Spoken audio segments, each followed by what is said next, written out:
probably people in Scotland are typically more overweight than they are in England, and therefore they feel like a beard is going to hide their fat base. The other reason is that there is nothing more dramatic than a ginger-haired guy with a big ginger beard. And the third reason is it's just a bit colder up here. So you want to try and use every bit of fur you can to maintain warmth.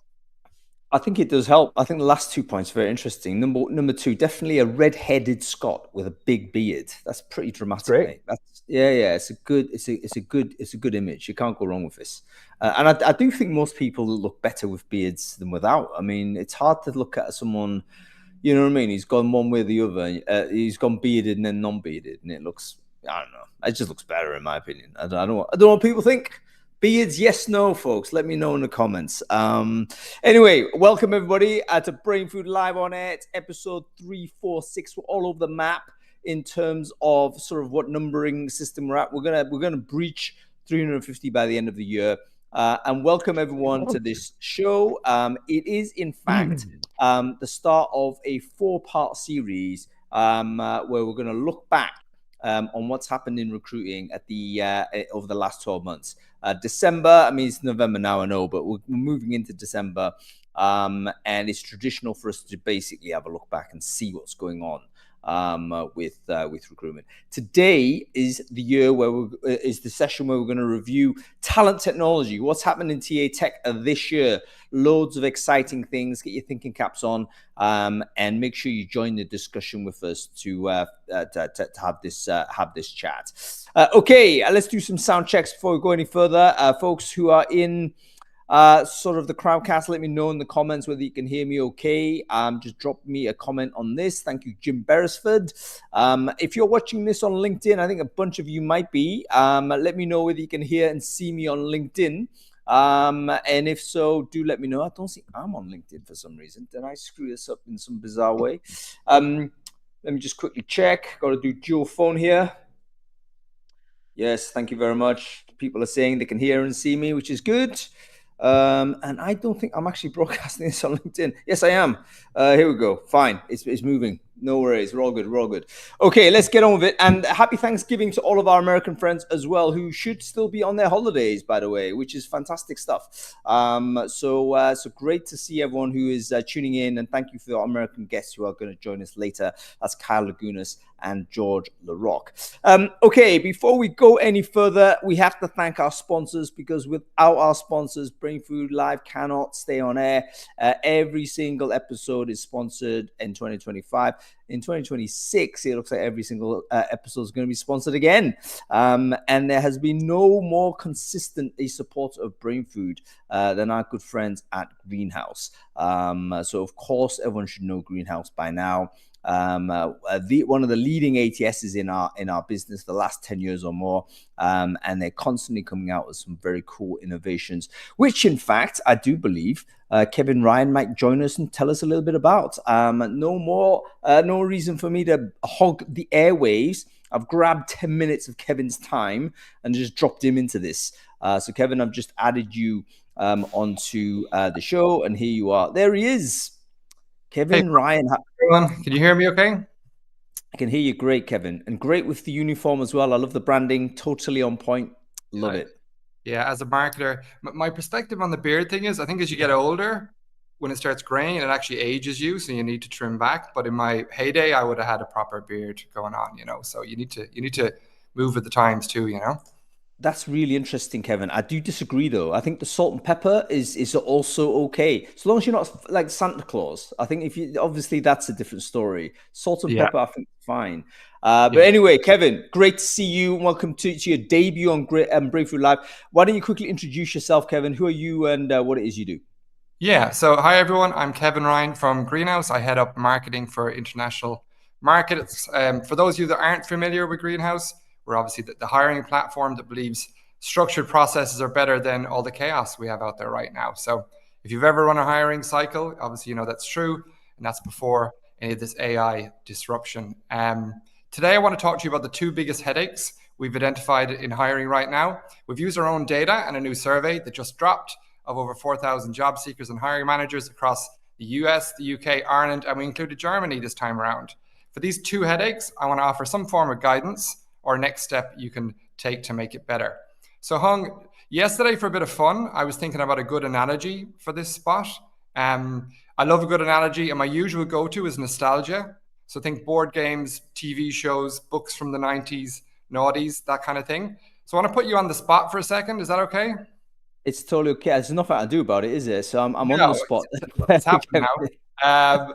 So if you were to describe the current state of hiring, are there any like childhood games, books, TV shows that come to mind as an analogy? Folks in the chat, I'd love to hear your answers as well. While you're thinking, Hung, I met with some colleagues in the office yesterday. They suggested Hunger Games was one. I'm going to go back even further, mate. I'm going to go back even further. For the folks who are really the OGs, do you remember a cartoon called Dungeons and Dragons? Absolutely. That was brilliant. I love Dungeons and Dragons. And you know how they started the intro? The intro is always the same. It's this bunch of kids go to this fairground ride and they jump onto the roller coaster. And the roller coaster goes into some vortex and the vortex throws them into this fantasy world. I think that's basically candidate experience, mate. Like roll on the roller coaster, you can't get off. Before you know it, you're in it. Oh no. Yeah. So I just thought that straight away. There. Yeah, I've got another one. Mine is Flash Gordon. You just don't know who's on your side. You don't know who's an enemy and who's a friend. Same could apply for Buck Rogers, I guess. Right. What have we got in the chat?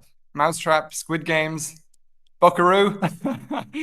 Buckaroo is a good one. Game of Thrones. Game of Thrones. Yeah. I think Nicola there with the Squid Games reference, she's just trying to make herself younger, isn't she? She's saying, yeah, I only remember cultural references from like 5 years ago. we're time warping back 40 years here. I might age myself with this one. So for me, hiring today is basically a giant game of Where's Wally? Remember that one? You know, the Wally picture book game? So my kids still love this now. They still adore it. But only instead of striped shirt characters, recruiters are trying to identify the right candidate in this messy sea of applications. And how I see it is there are two big challenges in this game. You've got the top of funnel chaos, which you're probably going to be talking about later. And you got number two, candidate misrepresentation and fraud. So we're finding it harder to find Wally. And here's the real kicker. When we do find Wally, it's not even Wally anymore. And unlike the books, there's no answer key that you can flip to at the back of your ATS to solve it. So I want to chat about a couple of ways that Greenhouse are working to solve some of that, if that's okay, Hung. Totally, mate. I mean, you shared. I'd be very interested to know actually, because you sent me an email just before we come on. There was looked like some interesting innovations there. So yeah, I'd love to know more about that, Kevin. Good stuff. So according to the survey I mentioned, and we're going to talk about candidate fraud here a bit. 91% of hiring managers have caught or suspected misrepresentation in 2025. And this one is like mad interesting. 18% of candidates have tried a deep fake or alternative persona. So 18% of candidates are openly admitting to that and saying it's part of their process now. So awareness of this issue is rising too. So 50% of hiring managers say that candidate authenticity is their top concern. So basically, like I said, sometimes Wally isn't even Wally anymore. So to help with this, enter Greenhouse Real Talent. So it's the first link that I shared earlier in the chat. This is our cheat sheet for the hiring game right now. So it validates, identifies, confirms work history, and surfaces trustworthy candidates right inside of your ATS. So it's like giving recruiters X-ray glasses. And finally, you can see through the red and white stripes and you know who's real now. So Greenhouse Real Talent features begin a phase rollout in early 2026. And you can sign up with the link I shared to the waiting list. And I've added that to the chat. So quick on Kevin, this is a tool that employers or customers of Greenhouse will be able to basically identify potential fraud risk in the candidates that are coming through, right? Correct. A spectrum of that as well, where it's like someone who's using multiple IP address, for example, could get flagged, or someone whose identity could be questioned, or some firms who want to say, you know, we want to use a provider like Clear or another provider to have like full-on verification. That could be an option. Not important to as many, you know, to some companies, but very, very important to some other companies. So there's a spectrum of different optionality around how to think about fraud and misrepresentation.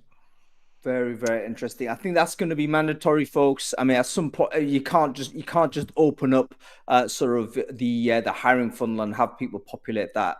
I think that's naive in 2026. We have to have some sort of solution. So great to see that integrated into ATSs like Greenhouse. So fantastic stuff, Kevin. Cool. Excellent. I kind of misshared another thing there, haven't I? Early. So what's this other link I've shared here? No, get it all up there. It's all good. It's all good. So the second headache that I want to talk about was this top of funnel chaos. So the other side of the equation, is job seekers. So duplicate applications, multiple logins, missing feedback, and candidates struggling to stand out, drop off, and recruiters, which is obviously what we're interested about, are losing visibility.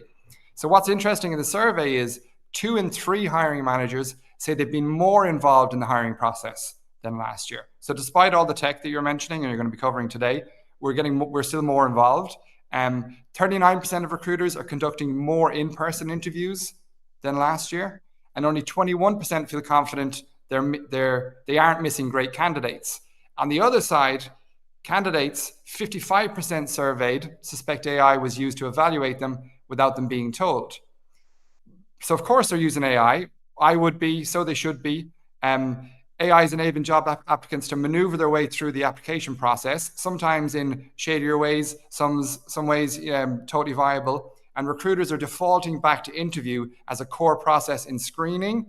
There's more manual vetting and there's more detective work going on. So the question I'd pose, and something for everyone to think about, is, are we being explicit enough with candidates about how, where, and when they can use AI in the process? So the second link that you shared, Hung, and I put it in earlier as well, is that Greenhouse, for our own hiring, we've published guidelines and expectations around AI use. So you can find these guidelines in the second link. And folks, feel free to use that, borrow, steal from that. It's just some form of like direction to candidates about when they apply, how they can use it when they're applying to your company. And I think that's also going to be table stakes as well, isn't it? I mean, you've got to tell people, signal something. If you say nothing, then you're actually putting ambiguity into the process, and you kind of deserve what you get in terms of how candidates use or misuse AI if you say nothing. So have a policy, get it out there, and just explain to people, hey, this is how we expect you to use it, and this is how we're going to use it. And then you know what? That is going to elevate the experience on both sides. So, fantastic stuff. Yeah. So to conclude, what else are Greenhouse doing about these challenges? If folks haven't heard of mygreenhouse.com yet, it's worth going to. So this is our portal for candidates. So one profile, one identity, one place for candidates to track all their applications. The result of that, so candidates obviously get a smoother, less frustrating experience. We're getting a lot of positive commentary about that on various forums. But recruiters get cleaner, more reliable signals. So the hiring process is just less painful for everyone, I suppose. So if real talent, like I mentioned, tackles the trust problem, then My Greenhouse tackles this experience problem. And back to the analogy, I think of it like turning a messy whereas Wally page into a game where the stripes actually stand out and everyone's invited to play fairly. So thanks for having me on, Hung. Excited to talk to anyone in the chat or whatever about finding Wally in your hiring process, or just to commiserate about how messy the game has become. And you'll find me over on LinkedIn if anyone wants to connect afterwards. No, great stuff, Kevin, and thanks for that update. And by the way, part of the conversation we're having today is exactly how companies like ATS, sort of in the ATS category, are actually innovating against this. It's not just about having amazing new point solutions; it's the innovation that's happening with core platforms as well. Brilliant stuff, Kevin. Stay with us in the chat. Make sure you contribute to the rest of this conversation. But thanks so much for giving us an overview and an intro, and a really good segue into 1980s nostalgia as well. So fantastic stuff. Keep the beards going. Cheers. Good stuff. And by the way, a very interesting chat on how things are named. But yes, I didn't realize Wally and Waldo were the same thing, but there we go. All right, Adam, let's get on with it. We kind of eaten a lot of time here, but we've got to do a review of the newsletter real quick before we start bringing on some of our guests to talk about TA Tech in 2025. Did you read the newsletter last week? And if so, give us a couple of things that you thought were interesting, mate. I did, and I really enjoyed hearing about Greenhouse's real talent feature, because this is clearly a big issue, so much so that ByteDance, the Chinese tech company, has got a very innovative way of checking if somebody's real. So on video interviews, they're going to say to the candidate, hey, close your eyes and answer this question, right? So that they can tell if they're not looking at something and reading it on the screen. I think this is very lo-fi, I think you described it as, but it's a good solution. It's a good solution. I don't think that's policy. It looks like it may just be a local recruiter taking the opportunity to verify, but it's an example of what people are going to do, because the trust level is completely evaporated on both sides of the fence. I mean, basically, candidates don't trust employers. Employers don't trust candidates. You're going to start throwing these solutions in. And the closing eyes thing, it is just a bit of like local DIY solution, because human beings are still using eyes essentially to figure out, get extra information off screen or whatever, teleprompting in, close your eyes and answer the question. I think that's pretty legit, mate. Although that will probably last for about 3 months before you get some sort of permanent eye-opening tracking software. I think the tracking software is one of the very earliest ones around. So yeah, very interesting one. But yeah, obviously we need to improve trust. It's as simple as that. Candidates will get some sort of eye technology which can permeate the eyelids, perhaps, as well. Anyway, so the second one I want to talk about is your poll on skills-based hiring. Now, I know that you're not an advocate of skills-based hiring as a thing. 58%, I think it was, said that skills-based hiring is going to be more important in 2026 than it was in 2025. 7% said it's going to be like all-encompassing and the only way that they hire, I think. Yeah. So I'll just give you a reason why I don't think that you're correct to be negative about this. 2026, there's going to be more jobs disappearing out of the white-collar workforce because they're just not needed, and there's going to be a lot more new jobs created which have never been done before by anybody, right? So with that lens, I think every company is going to have to work really hard on internal mobility and skills adjacency and establishing which jobs that people have done are going to set them up nicely for being able to do this new job we've never hired for before. So I can see that it is going to become more important, although I think the social mobility aspect of it is gone for now. I don't think CEO cares about that. Yeah. So what you're saying is skills-based hiring, initial motivation was social mobility. It was to try and get away from credentialism, which is basically very class-based, particularly in the UK. Academically, you go to certain schools, you end up going to certain universities, you end up getting certain jobs. And that pipeline was very, very negative for social mobility. That created skills-based hiring, or at least give it a surge here. New motivation, no. And I do like your new motivation, Adam. So perhaps I might change my mind on this, on my current posture with regards to skills-based hiring, because I think you're right. New jobs, how are we going to even look at new jobs? We're going to have to look at adjacency. What sort of career paths has produced the sort of skills or behaviors that we think are more likely to make you a viable candidate for something else. So yeah, anyway, most of the community are on board with skills-based hiring. I think it's going to be more relevant. So there you go. I remain pretty marginal on that. I do think it's going to be more relevant. I just don't think it's a good idea. That's basically my position. Anyway, give us one more, mate, before we get into it. Okay, Naval Ravikant is the founder of AngelList. He's a big shot in the US tech scene. He's got a podcast. Although I watched it on YouTube, I'm not sure why I clicked the link and saw it on YouTube, but there wasn't anything on it. It was just a podcast, basically, restreamed there. He said that you sensationalized it by saying it's something along the lines of recruitment should never be outsourced or something like that. What he was actually saying was, first 10, first 40, first whatever number it is, first meaningful number of people into the business, the CEO should have an active role in hiring every person, because you want self-motivated, low ego, genius type people. You want high skills density. Is that the phrase? And you want people that can do lots of different things, undiscovered talent.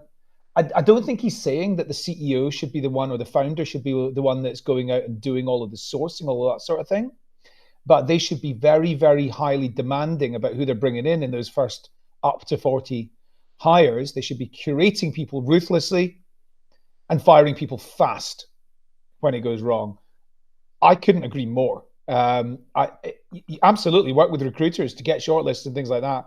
But in the first whatever number it is, the CEO, the co-founder, one of the co-founders, or both of them, or all of them, should be involved.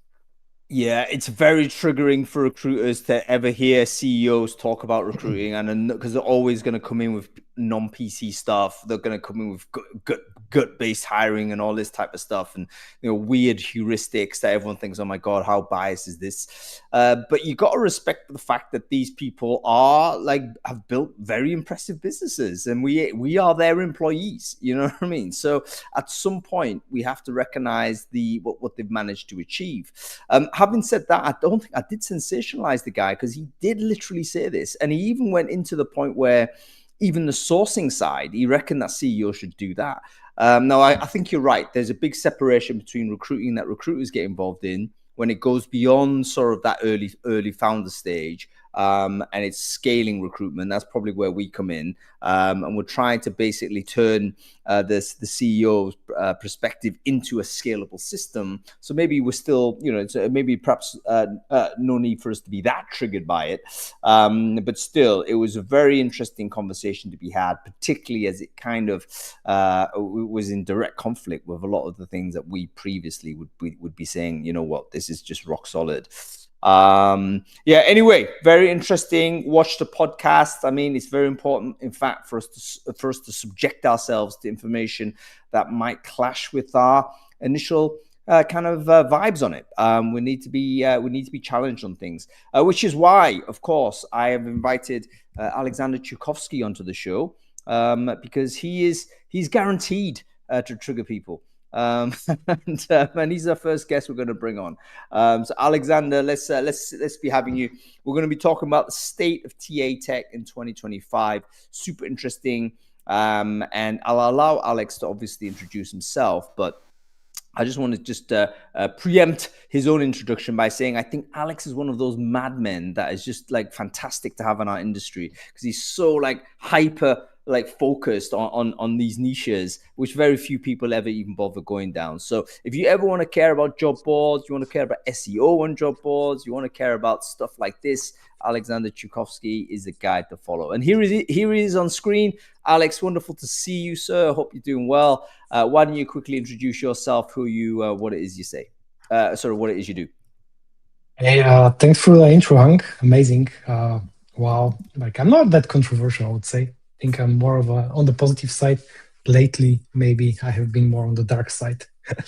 But I'm Alex. I advise job boards, TA tech companies, ATS vendors on topics around SEO, crawling, matching, AI, anything you can think of that is technical. And so I'm very excited to be here and talk about job boards. Job boards are still alive. Yay. We're not dead. This is what I want to talk about. Like you can obviously go very wide on the topic of TA tech, but for the purposes of today's show, I want us to go narrow, because I don't think anybody can get to the depth that you've got to. So I'd really like to know what you think has happened significantly in 2025 with regards to how job boards have operated. Have you seen any innovations within job boards that were particularly interesting? Have any of the big beasts done anything that impacts job boards in a negative or positive way? What's your general view on 2025 with regards to the scene on the job boards, basically?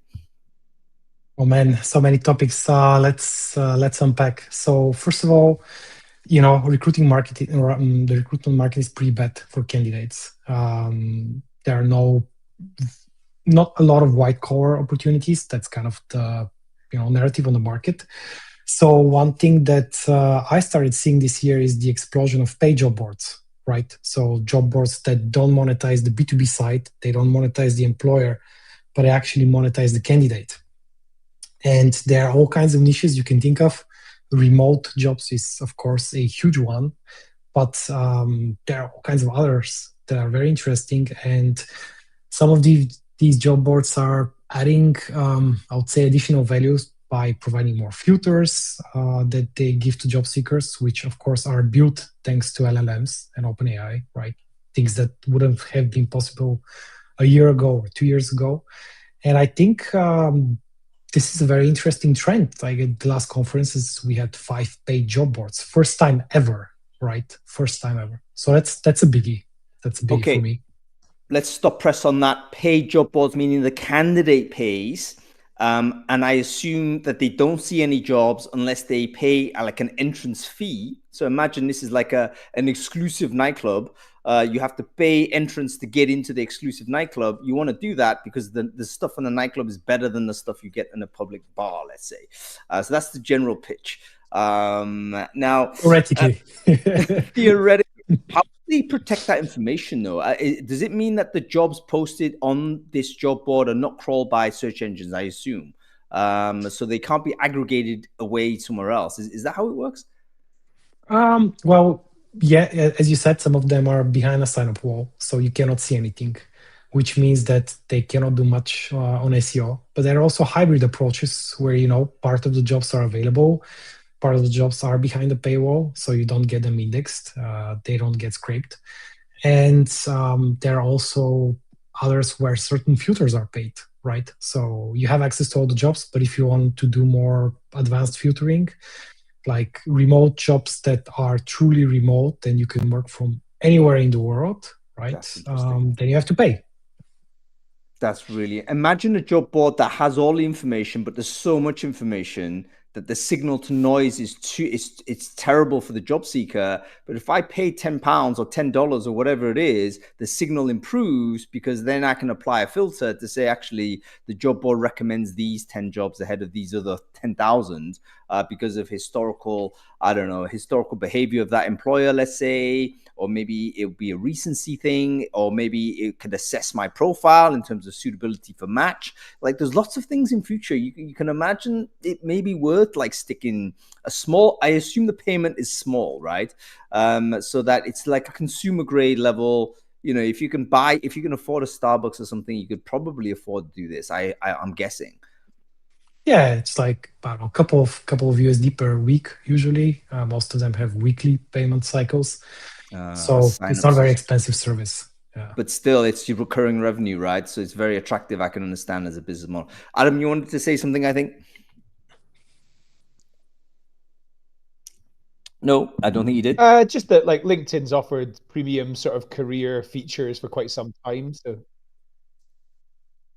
is that still there, by the way, folks? I remember there was a there was a job seeker paid thing for LinkedIn for a while, wasn't there? But I haven't seen much evidence or news of it since. I wonder whether they've quietly dropped it or whether it's still something that's ongoing. Let me know in the comments, folks. Have you seen this as a job seeker? Have you been given the opportunity to pay to see further jobs on LinkedIn? I don't know whether that's the case. Adam, I think it is you. But I do believe there's nothing we can do about that. All right.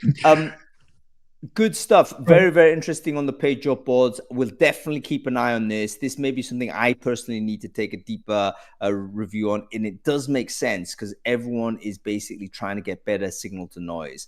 What else has happened in 2025 on the job board side that you think is interesting, Alex? Yeah, so what's very interesting is we talk about LinkedIn, the job seeker product.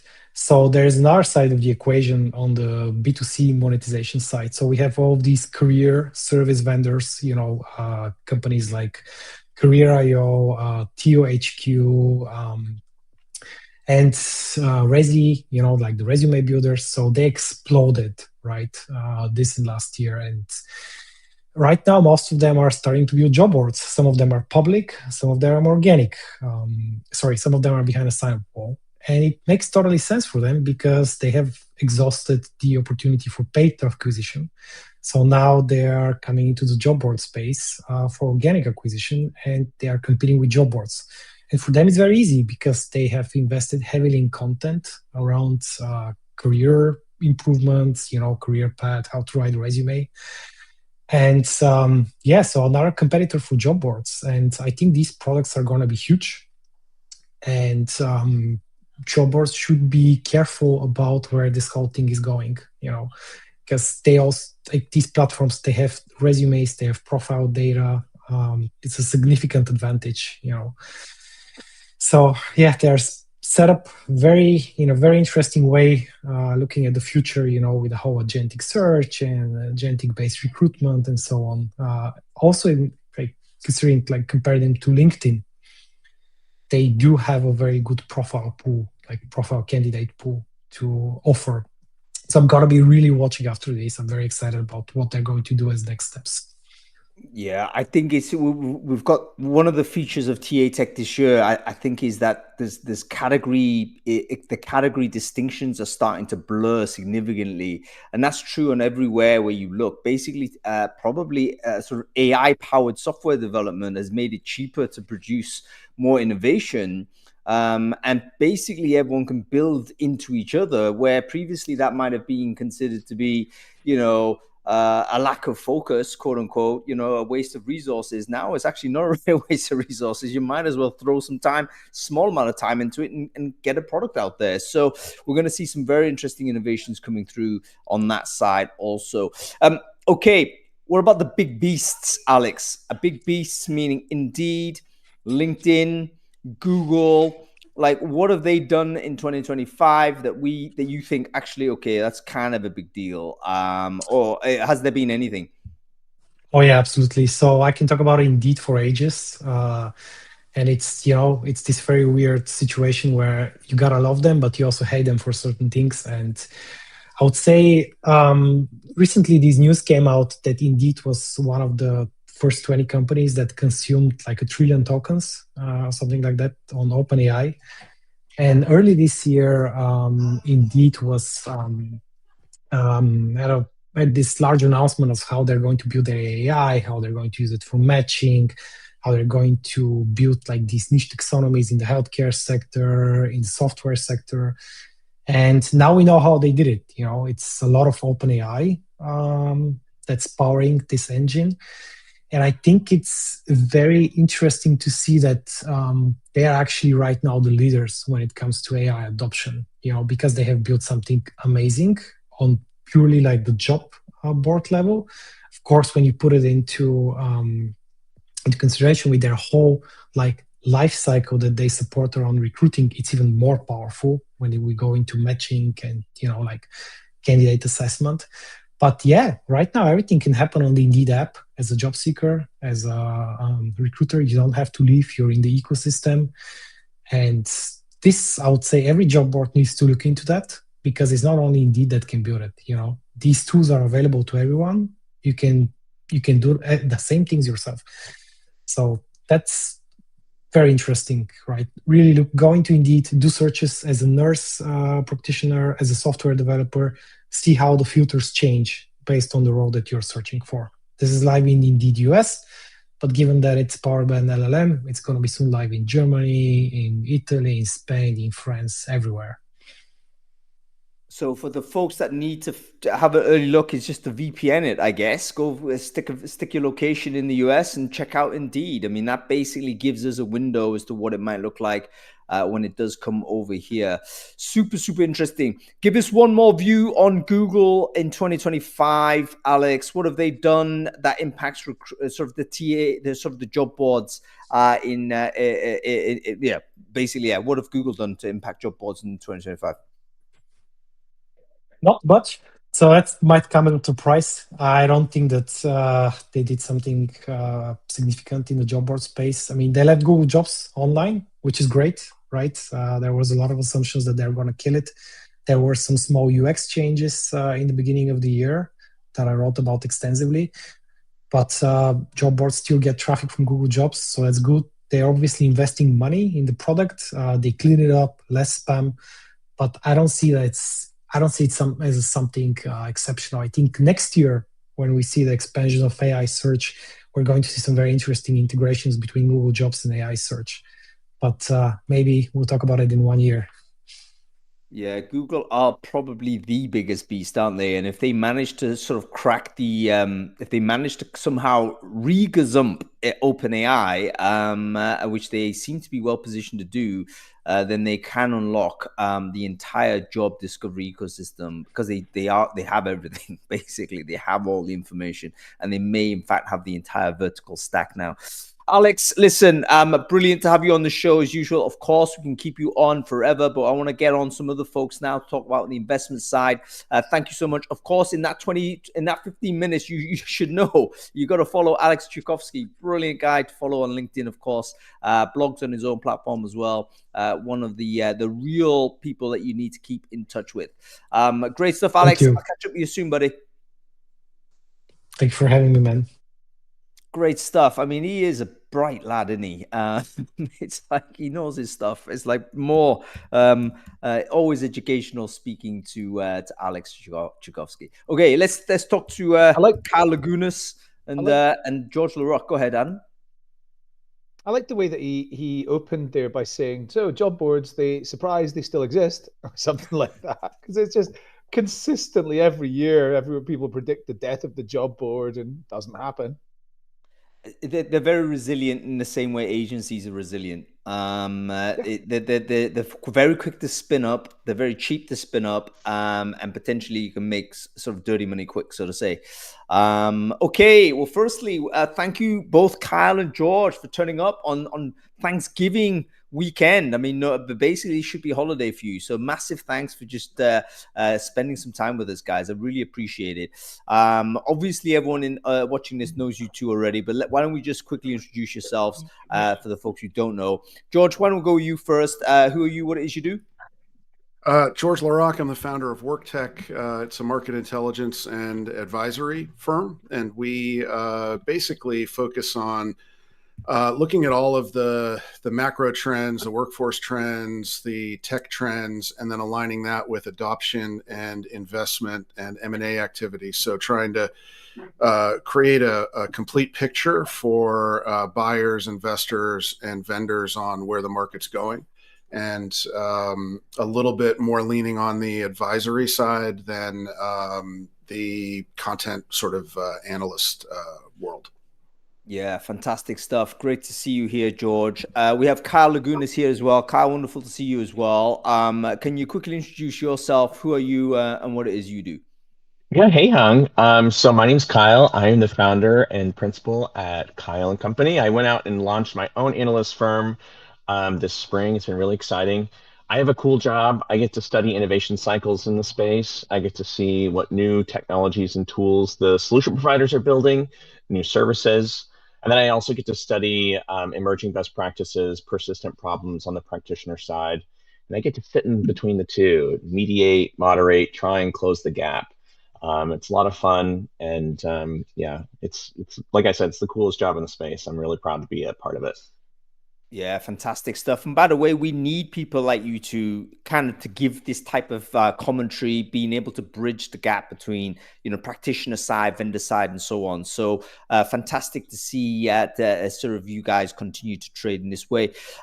Let's talk about 2025 overall investment in Worktech. Maybe we go to you, George, on that, because I think you've been brilliant at providing some sort of a concept as to where we're at with investments. What has it been looking like this year? Like what kind of categories have got the money? Anything that surprised you that you didn't think would happen that did? Last time I was here and did this, you asked me to show some stuff, so I've got something if you want to see it, or I can talk through it. You can absolutely show stuff. Go ahead, George. All right, let me quickly and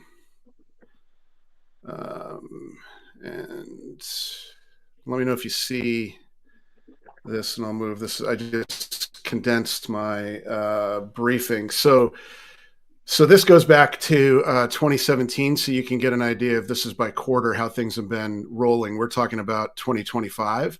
2025, now in Q4, we're still in Q4, so I can tell you we've got about another $1 billion that we've vetted, and it's actually at the top level. Worktech investment through Q3 is, it looks like a good year. Human capital is really drove 90% of all of the investment. So core HR, payroll, that was everything. Now, when you step back and you think about those boom years that Adam pointed out, 2021, 2022, we're on track to potentially be number 3 behind that. I mean, nothing compares to the 18 billion we saw in 2021. I've never had a year like that before or since. When we specifically get into overall performance in Q1, TA, because that's what we're going to focus on here today, was anchored by 3 mega deals: Loxo, Job and Talent, and Mercor, who I really put in staffing, given that they don't really provide a solution as much as they provide folks that train the LLMs into the AI marketplace. Q2 shifted with deals like MetaView, Chronify, and looking at things like interview intelligence and scheduling. Q3 was where Signal really started to emerge, and we saw a lot of more early stage deals, but just much less than in the other categories. But it's definitely, very Signal rich. So when I look at in a similar time frame, we're used to seeing TA, which is in the red, always come in behind HCM because, investors like payroll, they like benefits, they like core HR. These are definitely must-haves. TA can be a little more cyclical, but you can see it's really fallen off. We're doing better this year than we did last year, but it's still it's a tough row to hoe, if you will. So Q1 was dominated by late stage and private equity capital. Q2 was more Series A, Series B, building out some interview scheduling and infrastructure. Q3 skewered heavily toward early stage innovation. Ashby's 50 million Series D was a standout there, but investors are really not looking at traditional ATS or platform plays from an investment perspective. They're looking at AI, agentic, sort of building new platforms, not the traditional sort of ATS. Looking at not point solutions as much as data-rich solutions, and owning a workflow component. And this really aligns, I think, to, and I'll be curious what Kyle has to say on the buyer behavior side. What I've seen is folks are leaning in on their platforms. They're leaning in and looking for that innovation from the talent acquisition platform providers, while plugging in areas where there's a real pain. Like, look at high volume or frontline hiring. That's got a lot of AI use case now. Great example, and a place where that investors really lean in. So the investor trend, I'm moving quickly, I know you'll have a million questions. Sourcing and screening are still getting a lot of attention on the investment side. Conversational recruiting, workflow orchestration, and to pick up off Alex's conversation, I would say job boards are turning into marketplaces. What I'm seeing is candidate tools and differentiation in verticalization and in providing things that Adam was talking about. It might be training, it might be skills, it might be resume help, it might be interview training and things like this. But if you're coming to market right now as a traditional job-based sort of ad board, you don't have much of a future today. And I'd say the incumbents need to work on their brands and introduce some of these more rich capabilities. So I'll stop sharing and hogging the conversation here. No, brilliant stuff. And by the way, folks, if you need access to this type of information, you can sign up to George Laroque's content. I think there's a newsletter going on. There's a podcast series, which is fantastic. Just connect with George and he'll give you some of this good stuff. Really, really interesting to see all of this. And yeah, it's fascinating. I mean, let's bring Kyle in on this. What's your perspective on that sort of information, Kyle? Do you align with George's perspective, and in which areas would you disagree with George's view? I don't think I can disagree with him anywhere. George always does his homework and he brings the receipts. As we saw today, I'm proud of you for bringing slides on at 9:45 the day after Thanksgiving. I actually messaged George at like 10:30 last night. I'm like, I'm regretting this glass of wine. But no, I think it absolutely tracks. I mean, there's just not as much going on in talent acquisition right now. I think that we've all been feeling it. Whereas on the human capital side, George says like payroll and benefits and admin, like that stuff is still happening. There's still deals, and I think there's still money to be made. But let's not pretend like there's not innovation still going on in talent acquisition. I think that with Gen AI, it has become much easier to ship new features, to build out richer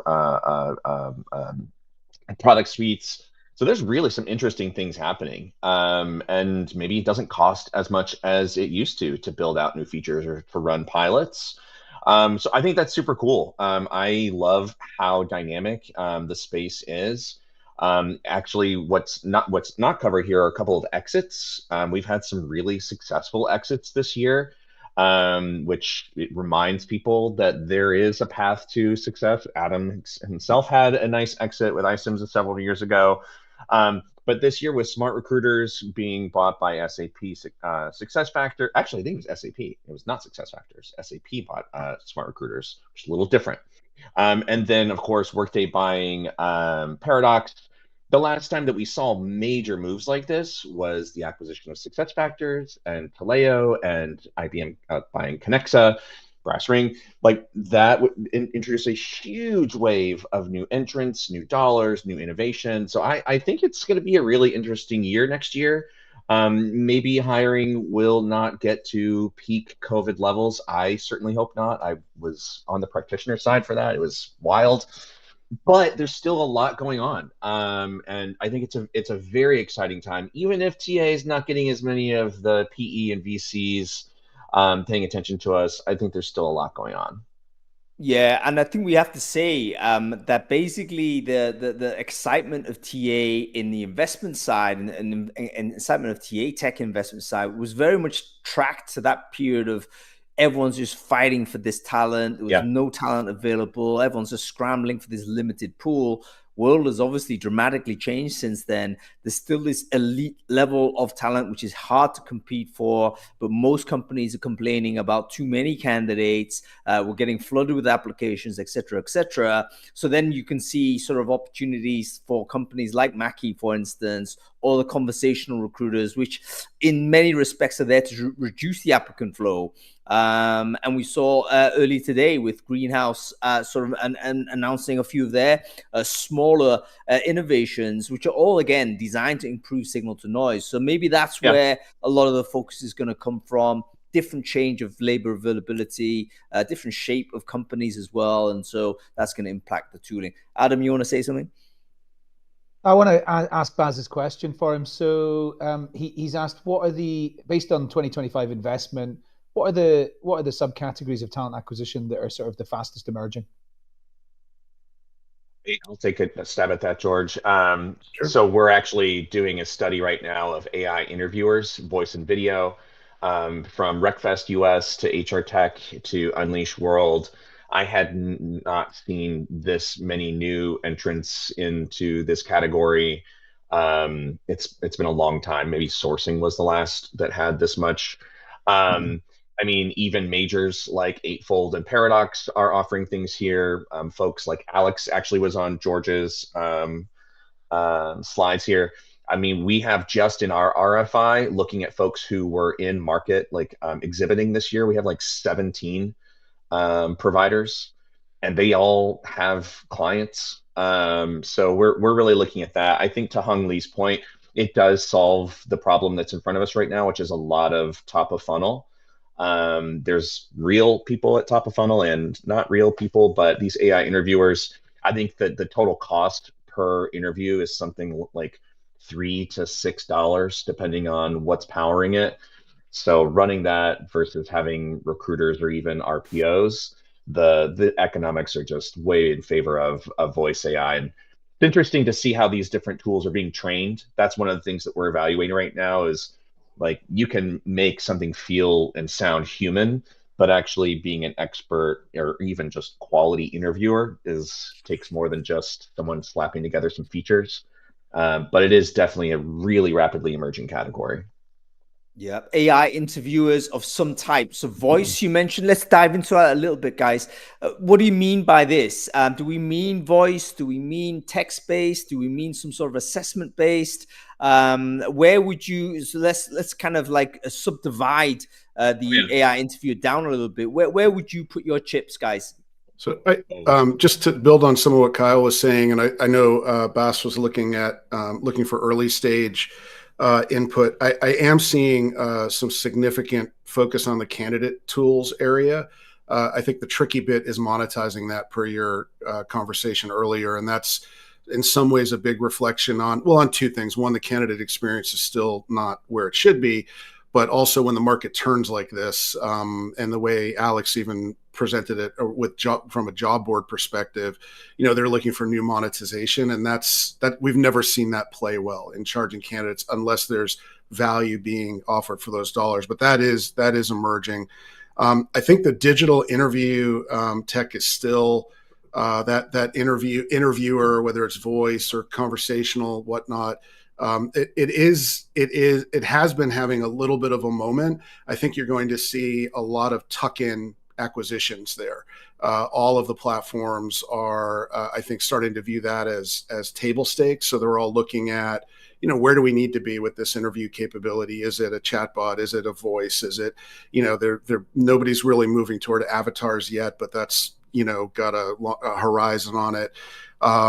To Bas's question, the other area that I think is interesting is the supply path and job discovery side of things. So thinking about the shifts that are happening with how jobs are discovered, it's putting the onus back on the employer to have their voice, their brand, their message, their jobs showing up in AI search and in think of, it's, what is it, AEO, not SEO, or GEO, not SEO, whatever the right term is. That's creating a lot of churn right now on where do we distribute the jobs and how do we get them to stand out. And then that apply path is going to get more disjointed than ever. So starting to see some solutions start to emerge there, thinking about how can we provide one apply experience that's maybe transferable. Greenhouse with their tool is putting a little energy toward that challenge as well. The My Greenhouse that we heard about earlier today.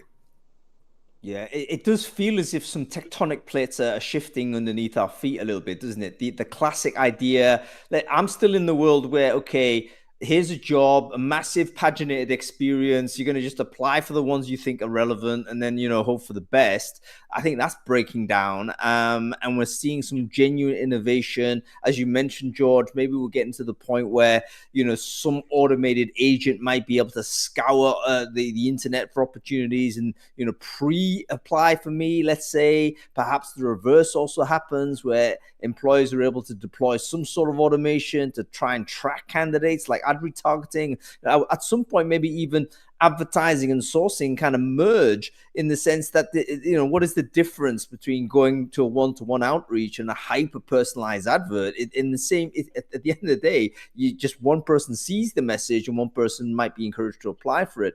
So it seems that there's going to be massive change. Whether it happens next 12 months, next 24 months, I don't know, but it feels like this is where we're at, where things are going to change dramatically. Okay, what is the one thing in 2025 that happened in TA Tech, guys, that you think is important that actually a lot of people in the market don't, in the sense that it's just been underreported or people don't quite understand the significance of it, and you think, what, this is going to hit people in some way down a track? Anything like this that you just thought, what, that's important? I would say that we kind of just passed the buck on job descriptions. They have been poorly managed, poorly written, poorly structured for a long time, and we just hit the Gen AI button and made it easier to write subpar things. I'm really worried about that because a lot of the tools that we have in place to screen for the right fit or like good fit candidates are using AI match. Even long tail keyword knowledge graph, stuff is still going to be looking at a AI generated job description against an AI enhanced candidate profile. And then the AI is like, this looks pretty good. I'm a little worried about like just the AIifying of that very top of funnel. Gen AI isn't the easy. We don't necessarily need easy buttons all over the place, and I think that we put a big one. We're just slamming on. So I'm a little curious to see how that's going to play out. Really good point, and that's related very much to what Christian's just said on the chat there. Exactly that. What happens when everyone is using AI generated stuff? We're just stuffing the system with a lot of slop, basically. And does it make sense when you're trying to just process more slop? Like, what good is going to come from that? George, your thoughts on this? Like, the thing that you think is kind of under the currents, but you believe is important that most people don't think are not aware of right now. Yeah, I may have a bit of recency bias on this because I was just digging deep on this topic, so that I'm about to share. But I think it is, the reason I was digging deep is I think it is this brewing issue, and it has to do with Indeed, and not in a good way. In the last 6 to 12 months, we watched them cut the revenue basically of their advertising agency partners by a third. But at the same time, something that I'm starting to see is they're turning off integrations to vendors quietly and trying to get employers to shift to their interface. And they're now bringing out terms and conditions with employers. And I would say employers are going to get really frustrated when they start to realize they can't put their Indeed candidates with their other candidates in their ATS or in their sourcing tools. They can't get a holistic picture. I think this is, I don't know. I don't know if 2026 is the year that Indeed finally takes a major hit and cedes their position in the market. But I've got too many signals in the market right now saying, one, employers need to wake up, look at those terms and conditions and get ahead of this because their lives are going to get more complicated since it is the number one source of talent, but in most cases. This is brewing and it's going to have a major impact, I think, this year. Very, very good. I mean, I'd love to get more sort of awareness in this. Go ahead, Adam. Go ahead. Sorry, Adam, yeah, I mean, I've got one, and it's actually something that went under the kind of went on. Can you not hear me now? Yes, we can. Have I gone? I've got one which probably went under the radar, but I'm interested to know from Kyle and George what they think about this. So I would have expected the likes of Eightfold and Beamery and Phenom and iSIMS and a whole bunch of like players that are like have had loads of money and they're like medium to large companies to have been acquired this year, and I expect that they would have wanted to have been acquired this year. What the hell happens to all these companies that probably aren't growing the way that they would have expected to be? I love you. What a great call. And for anybody who doesn't know, I was formerly at Beamery. And I will just say, looking at all of those players that you mentioned, not just looking through the Beamery lens, look at how they raised. They did not raise to solve CRM, right? They raised on data and on skills and on workforce planning. Like they tried to grow their solution, like their value proposition, and spread out their innovation strategy, like just all over the place. And I mean, you look at a couple of the vendors that you mentioned had some really big deals that they sold, like major global deals for that future stuff of like skills-based everything and talent intelligence, whatever Josh Berson's latest buzzword is, and didn't deliver, and they're just never went live, or they decided to move and use it for their skills taxonomy instead. Like they just sold too much and delivered too little, and they raised too much on just that that topic du jour that was more relevant during COVID, or we had more like open checkbooks for during COVID, that completely dried up overnight. None of those are, I think, unfortunately, acquisition targets, because they've got too much to balance, and the revenue's not there. Yeah, I think they basically raised at not the wrong time, because who could predict that the world would spin the way it did? I mean, the timeline, I do think the timeline just split in 2022. I mean, it's like a sci-fi movie. You know, we just went down a track that no one could have predicted. And if you had a plan for what you're going to do in 2020 and 2021, that plan simply is not going to work. No matter what the thing it was. So yeah, very, very tough, but yeah, great to have you guys on the show. Thank you so much for joining. I could obviously speak to you forever, but I'm going to let you go, because I know that you've got the rest of the holiday. I hope you're still on holiday today to enjoy. So thanks for joining on Thanksgiving weekend, guys. I really do appreciate it. Enjoy the rest of the weekend, and we'll loop back to this very shortly. We want to make sure that we get the best information that you guys can provide. Thank you, George LaRocque and Kyle Lagunas.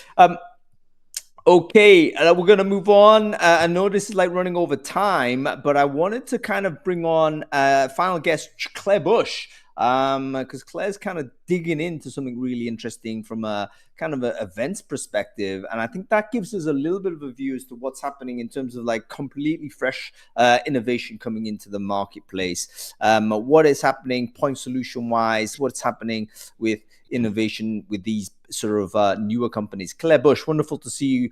Thanks for hanging on. I know we're over time, my dear. Claire, why don't we quickly introduce yourself for the folks who don't know you? Who are you? What it is you do? Oh, well, it was a brilliant chat, and I was very excited to sort of hang on for Kyle and George as well.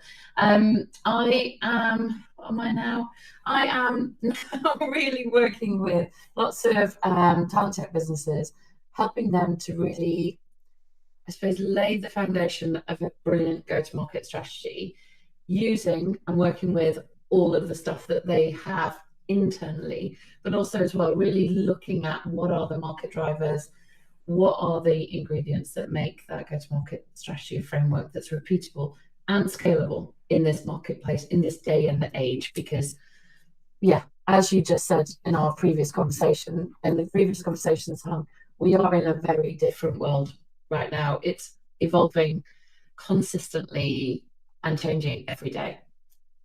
So brilliant stuff, Claire. That? Yeah, I've just shared Claire's linked in there, and definitely go ahead and connect with her. Claire, the audio, I'm hearing a bit of interference in the audio in your thing. I wonder whether you could have a little fiddle with that. It might just be me, but I think it might be a mic thing on your end. Okay, cool.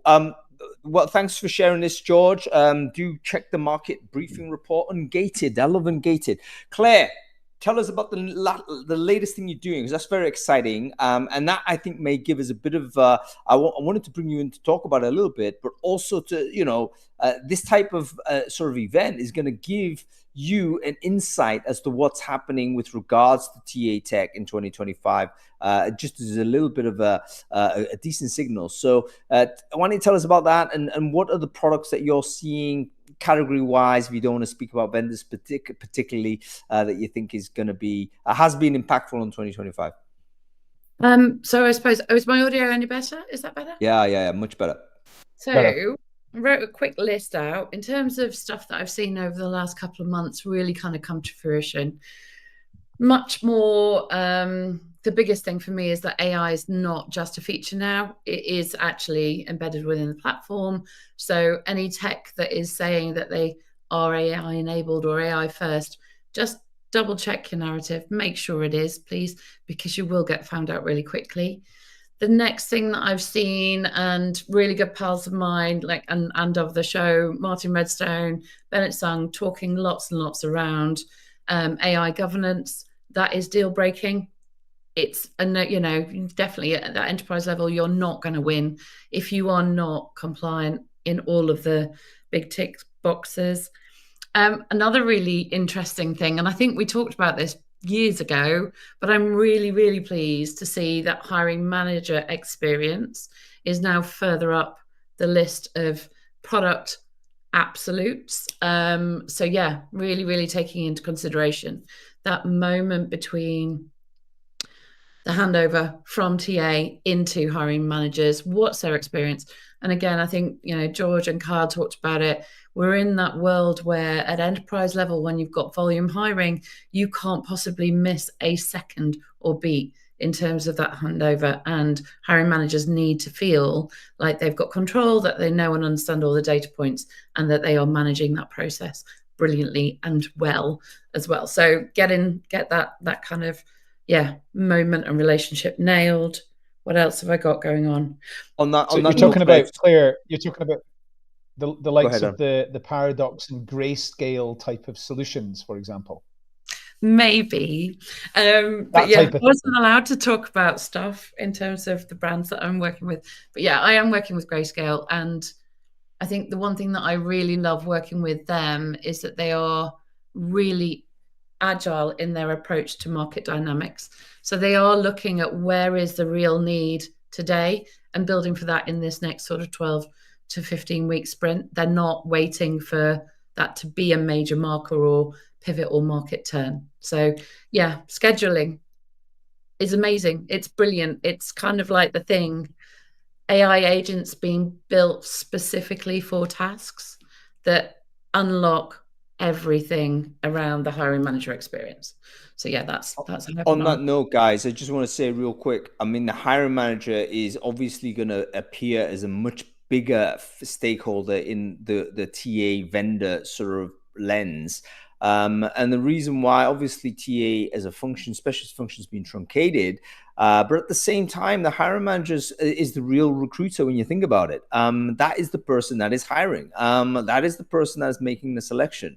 And we in TA are kind of fitting in as an intermediary back when the technology basically wasn't good enough for the hiring manager to directly review it. It was too much work.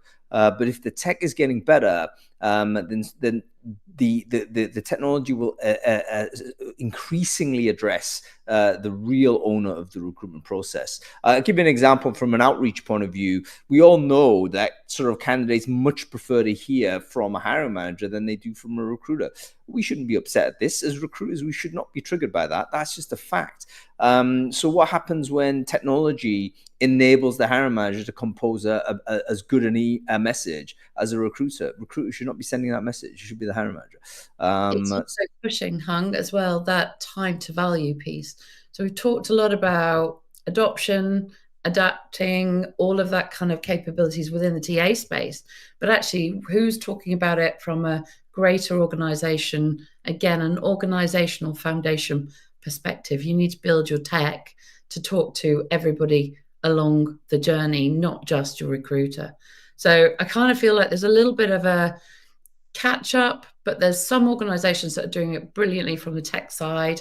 They are really looking not just at their TA users, but the end user and designing for that journey, which has kind of been another one of my sort of like, moments.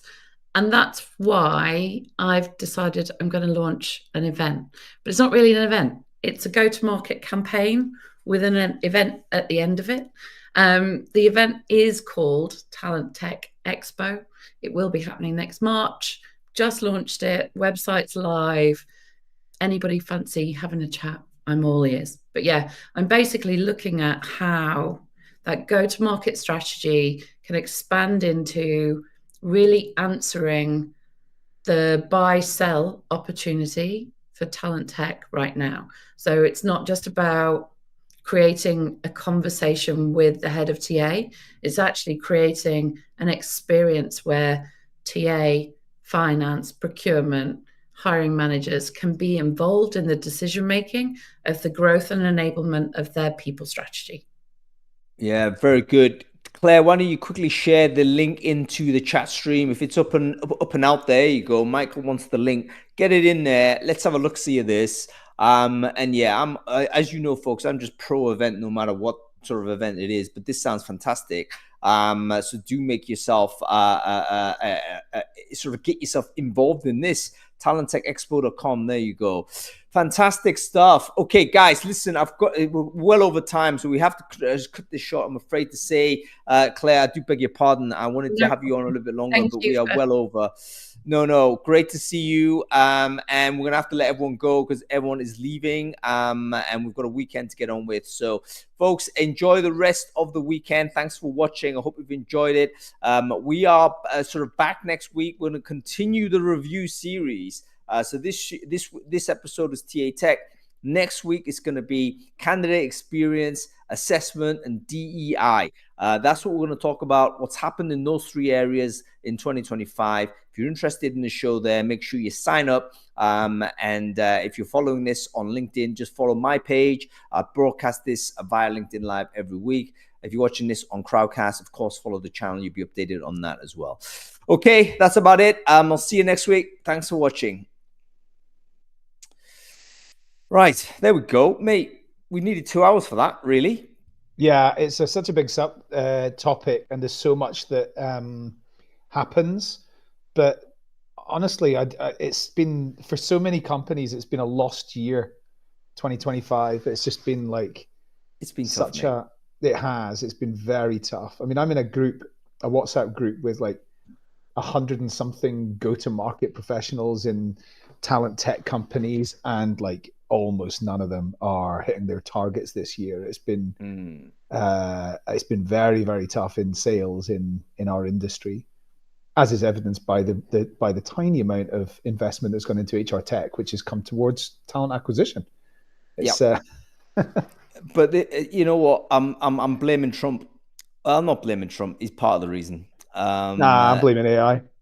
AI is a big part of it, but Trump encourages AI in a weird way, because he makes AI a better decision than payroll. It's too chaotic out there. If you talk to anybody who's in sort of import export, it's terrifying to do any investment because you simply don't know what's going on, and that bleeds into every other type of business. On services, so far it hasn't affected us, but in terms of the absolute numbers of people being hired today, jobs being created globally, I think it's into the tens of millions that have been cut off as a result. Jobs that have not been created, and that feeds back into us. Well, anyway, are you familiar with 20VC, the podcast? Yes. Harry Stebbings. Yes. So I listen to, they do a weekly sort of show with the guy from SaaStr and a venture capitalist in America, and they talk about what's going on. And very, very clearly, the money that's going into AI in Silicon Valley right now is now going in not for the technology, it's going in to replace labor budget. Yeah. So this is why these companies, who was it? They just Anthropic just raised another 10 billion at 300 and something billion of valuation. Yeah, I mean, basically, they're coming for our jobs. They are, and it's they with a small t, because it basically is us as well. But we all we understand that the world is just massively morphing, and we all need to be aware of what that looks like and look at it without rose-tinted glasses.